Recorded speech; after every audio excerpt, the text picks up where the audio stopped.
So today's seminar, we have, as usual, very distinguished speakers and panelists. I would like to invite the panelists to come a little bit later, but first of all, I'd like to introduce you to the main speaker of today's seminar, who is going to be Christina from BlueMark. And BlueMark is Christina is the CEO of the BlueMark.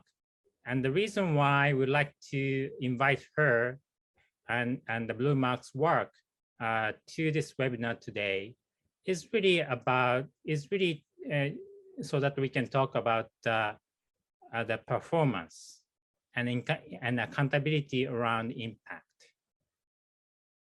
In the last few years, the practice of impact management, or we call it the impact measurement and management, IMM, has quickly become a norm.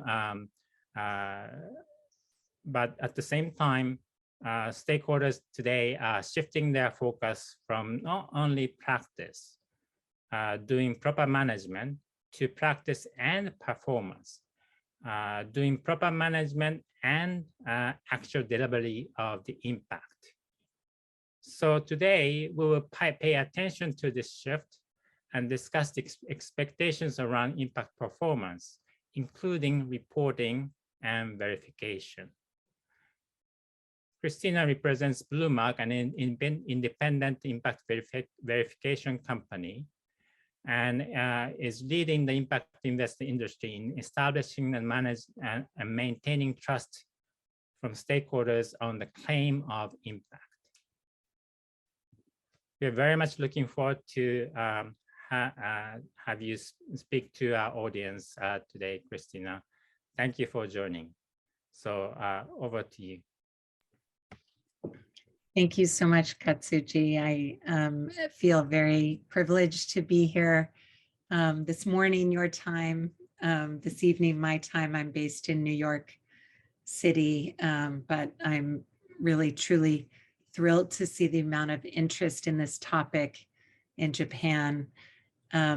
So I think I'm going to be kicking off this discussion today with an overview of a little bit of an overview of BlueMark and our role in the market, but more importantly, what we see as sort of the key foundations of accountability for impact in the market, which is gaining more and more attention worldwide. So I'm going to share some slides as I walk through some key points, and I'll look forward to the discussion that will follow. And Katsuji, please feel free to keep me on time if I'm running over.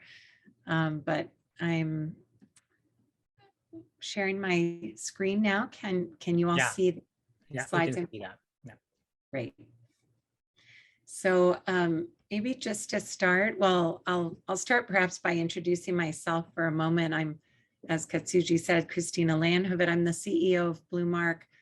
I'm also the managing partner and co-founder of a firm called Tideline, which is a leading consulting firm in the impact investing market that works with a lot of asset managers and asset owners, helping design and implement impact management and measurement systems. Tideline has been around for about 8 years now, and has really become one of the leading consultants in the market. My business partners and I decided to launch BlueMark and spin it out of Tideline in response to what we saw as a need a few years ago, a growing need for independent verification and assurance of impact as the market for all impact investments and ESG product began to explode. So too, the concerns around what people are calling impact washing or greenwashing have also been heightened.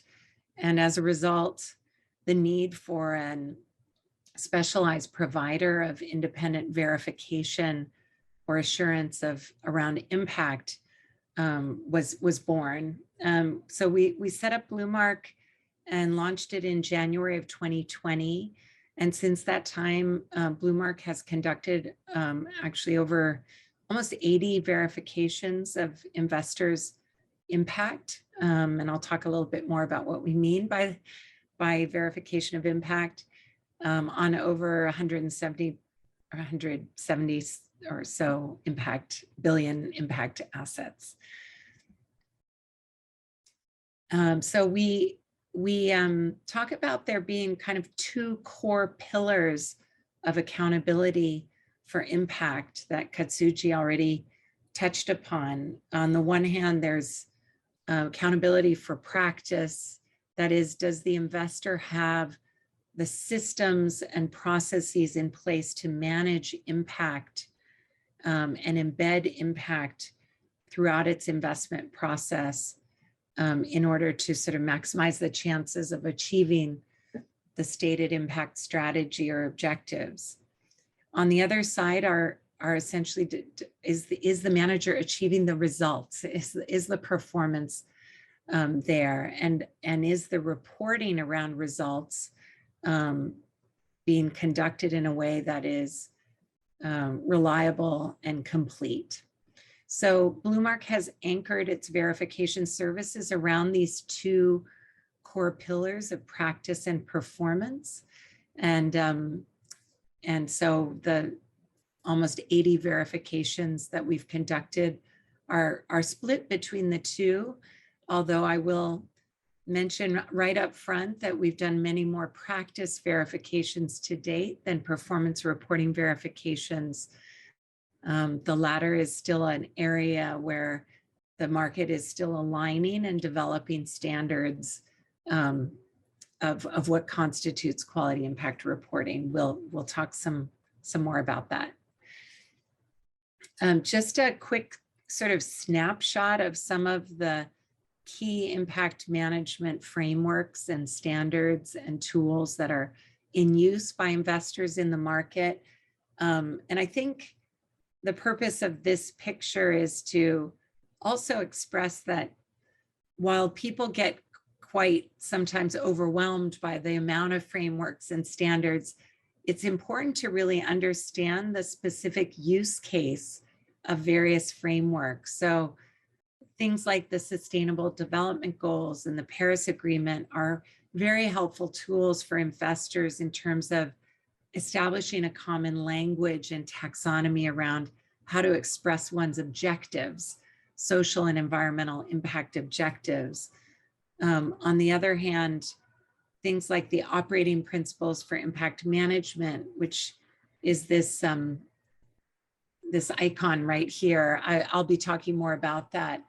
And SDG impact and TCFD provide broader standards and guidelines for what constitutes robust impact management practice in different circumstances. And then there are different sort of methodologies and frameworks in place for conducting diligence, monitoring of impact, and measuring impact. So on the measurement front, IRIS and HIPSO are some of the more common frameworks for identifying the appropriate metrics by which to measure impact. And then finally, sort of verification or certification, there are various approaches to that. I put two on the bottom here. B Lab for companies. B Lab provides B Corp certifications for companies committed to a social or environmental impact, and BlueMark is a provider of impact verification for investors. So going back to our two core pillars, I'll start with the practice side of our work. When we conduct a verification of an investor's impact management practices, we are heavily drawing on one particular standard that I just mentioned, the operating principles for impact management. These impact principles were launched in April 2019 by a founding group of 60 investors, along with the IFC, the private sector arm of the World Bank. And the principles are, as you can see, there are 9 principles, and they're structured around the core elements of, or the core stages of a classic investment process.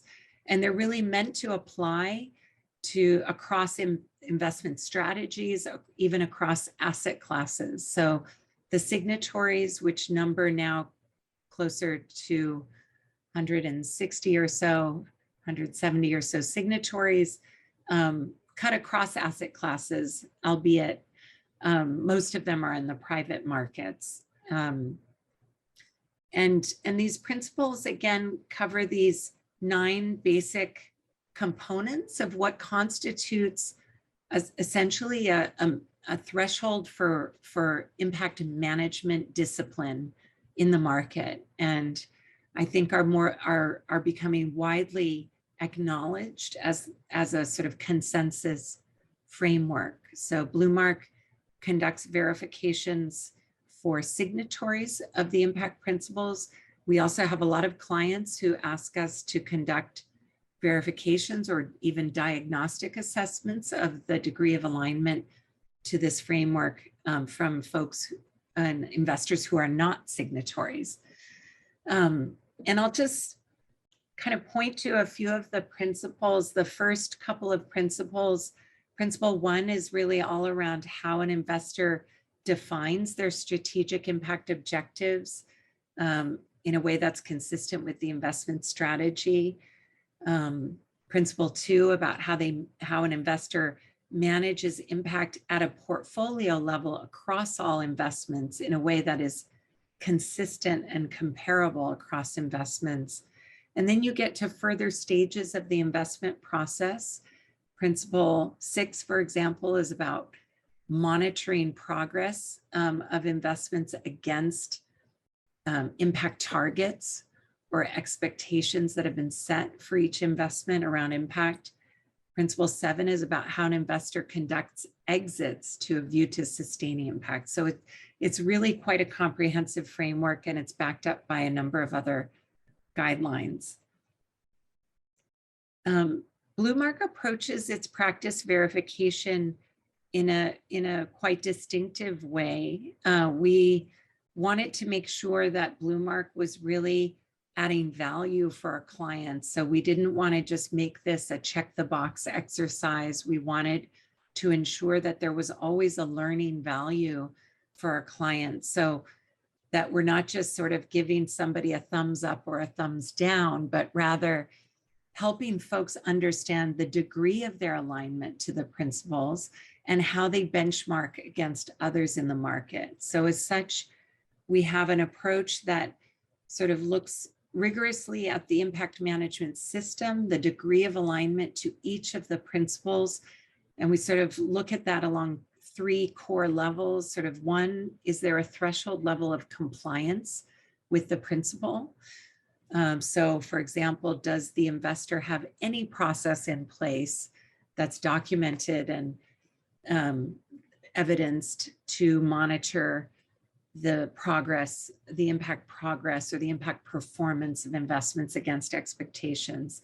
The second level is sort of, what is the quality of that process? How consistent is that process applied across various investments? How robust is the process? And then we go into sort of the third layer of depth of analysis. How are there specific subcomponents and more specific guidelines that are addressed in the processes? And with that approach, we're able to actually grade an investor's degree of alignment to each of the principles. And the reason why we've embedded this grading or scoring approach in our verification is not to shame any investors or not to antagonize our clients, but rather to help them identify where are the highest priority areas for further improvement. And many clients are very interested to understand, how do they stack up, not just against the principles, but against what is currently market best practice or median practice for that matter. And BlueMark has an annual publication that we call Making the Mark, which is we're about to publish our 3rd annual Making the Mark report, which shares the aggregated and anonymized findings from all of our practice verifications. And you can see on this next slide, what will be released actually just next week in our 3rd annual Making the Mark report is our 2022 practice benchmark. And this shows, based on the aggregated results of our first 60 verifications, how the market is performing against each of these sort of elements of impact management practice discipline.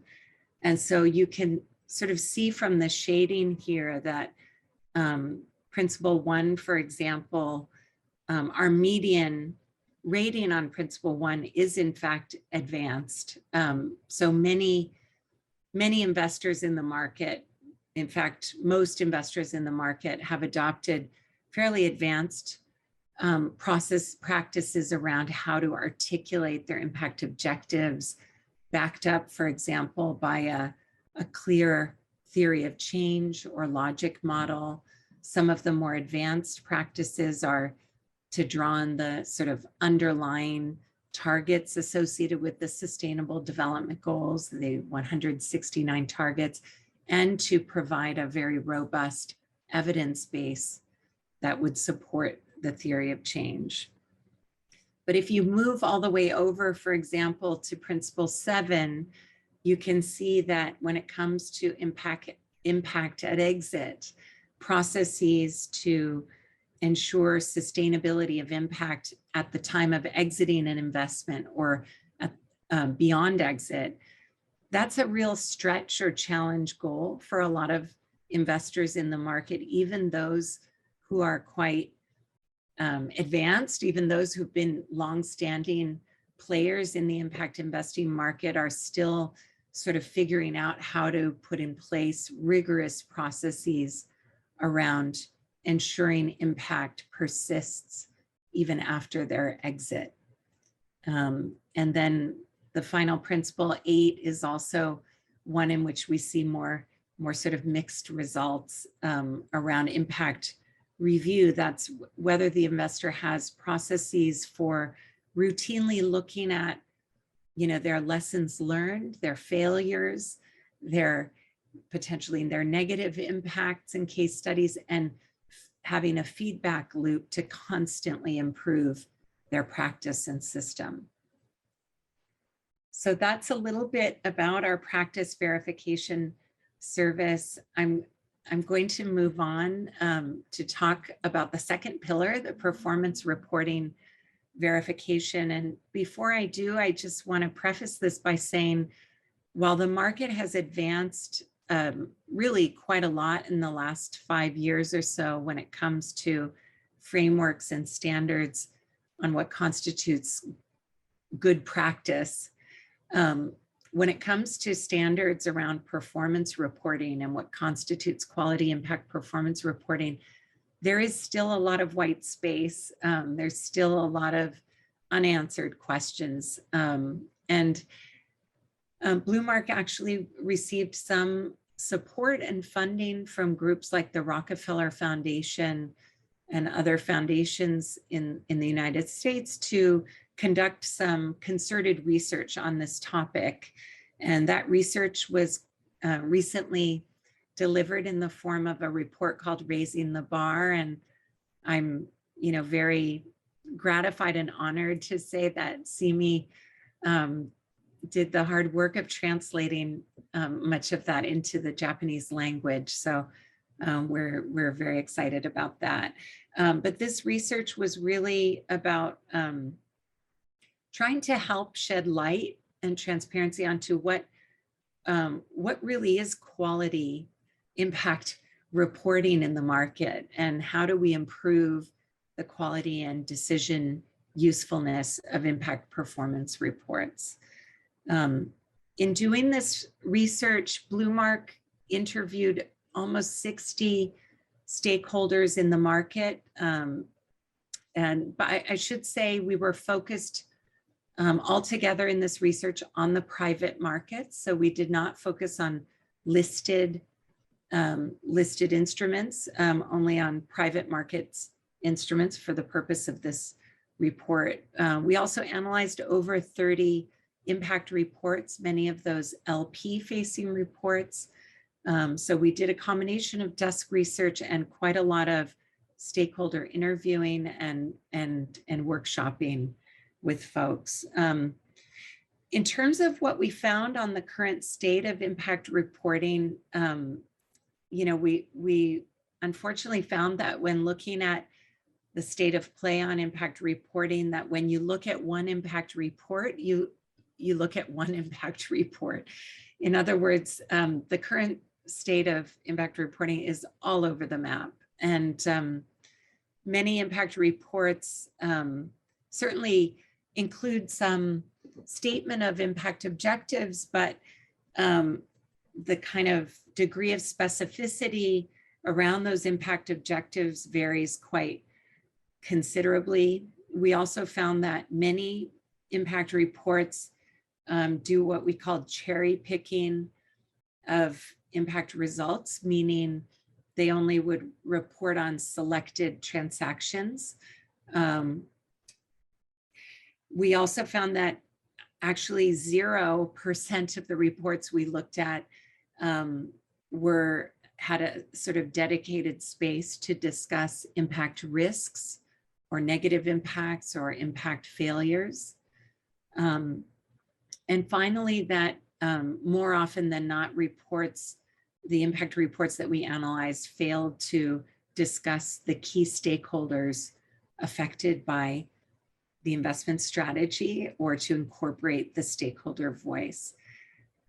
So I realize that's kind of a depressing way to start on this research, but we discussed many of these findings in various workshops and working groups with both GPs and LPs and standard setters. And we were actually really heartened to find that although the state of play is quite all over the place right now, that there's quite a strong degree of consensus about what the core elements of a good report are. And so we published in the report these 5 core elements of quality impact performance reporting.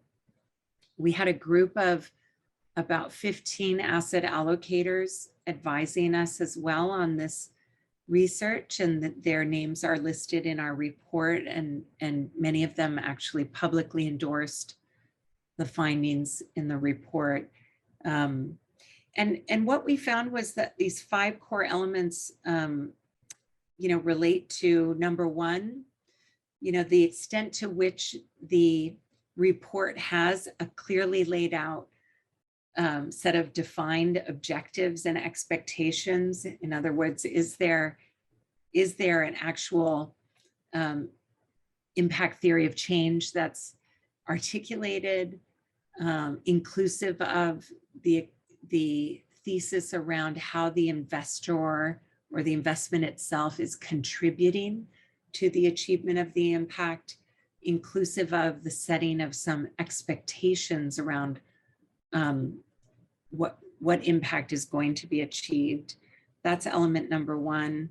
Element number two is about having metrics and indicators that are clearly relevant to those objectives and to that thesis, so that there's a clear link to the metrics and the indicators that are reported on and the objectives and the thesis that have been laid out. The third is about presenting results in a relative context, that is, relativity of results against expectations, number one. So giving the reader a sense of whether or not the results are over or under performing targets or expectations, and wherever possible, providing that performance results over time, so a time series, as well as against external benchmarks when available. The fourth is about integrating and representing stakeholder perspectives. And by that, we mean, well, first and foremost, actually identifying which stakeholders are being most affected by the strategy, the investment, and wherever possible, including the voice of the stakeholder. And then finally, essentially reflections on risk and lessons learned, and any negative impacts. So those 5 core elements are obviously kind of principle level statements, but there's been quite a degree of alignment in the stakeholders we've consulted and in our readers. I'm pleased to say the Raising the Bar report's been downloaded over 4,000 times since we published, and we hope is beginning to lay the foundation for more detailed standards and guidelines to be developed. Even in the absence of those more detailed guidelines and standards, BlueMark is providing both assessments, independent assessments, and verifications of the completeness and reliability of investors' reports, drawing on this research that we've conducted. And so just at a high level, our verification methodology, which I'm sure will continue to evolve and iterate, looks at these 2 core components. One is, the assessment of the completeness of the reporting against the intended impact objectives and strategy at both the portfolio and investment level. And that, includes both the sort of quantitative metrics and indicators, but also the qualitative context and narrative that's needed to interpret those results.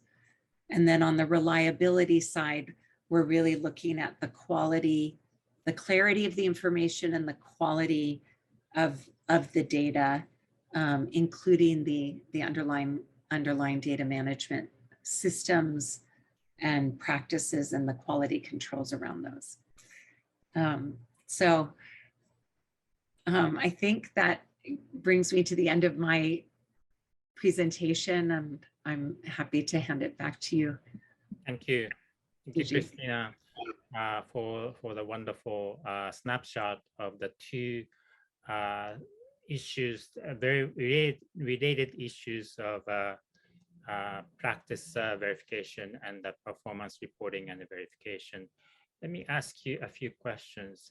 So the first question to you, Christina, is that you laid out the work of BlueMark as having 2 pillars, one in practice verification and 2 in performance verification. You mentioned that the volume of work is so far has more of a practice side than the performance side.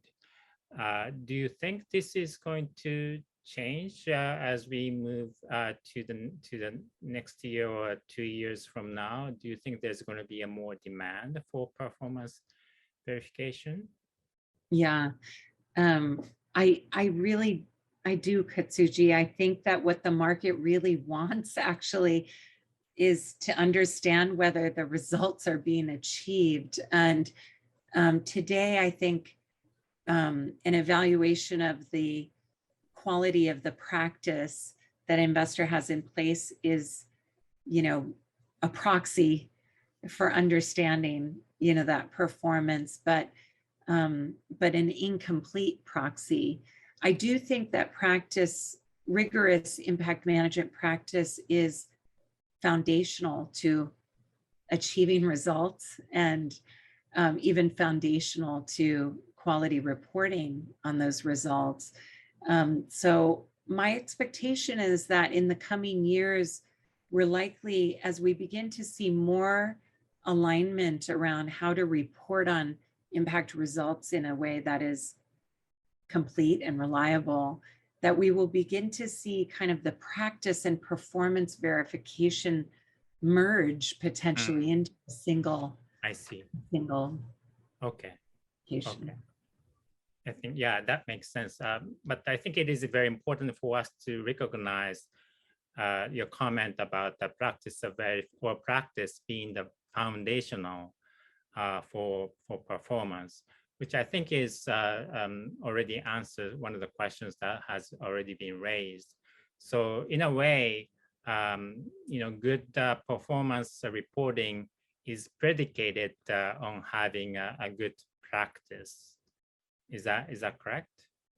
Absolutely. And that is something that actually came out in many of our stakeholder interviews and discussions on raising the bar, is that, many folks recognize that good practice is a prerequisite for solid performance. I see. One more question, which is, so you have laid out the 2 reports, which of course we are very much interested in reading.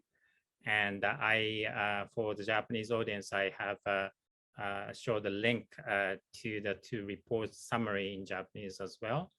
And on the third Making the Mark report, which is going to be available very soon, do you see a good trend of having more robust and solid practice being in place in many of the investors? And then, but do you think there's still a way to go before you can say, on average or in general, that you see good practice, solid practice among different types of investors? Yeah, we are, of course, increasing our sample size as we go. And I think we've got a more meaningful one this year, and we'll have an even more meaningful one next year. We are at the median level, we haven't seen any material change in practice, but around the median, we have seen areas of really significant improvement. I think, a couple of areas to call out. I think more and more investors are focusing, for example, on, at a minimum, kind of identifying affected stakeholders, and in some cases, really incorporating stakeholder management measurement into the investment process. Still a minority practice, but it's improving. We also see, real advancement on Principle 7 from last year, the area around impact at exit, where last couple of years, that was really something that was a completely new concept for a lot of investors, and is now becoming more accepted as something to work on. I see.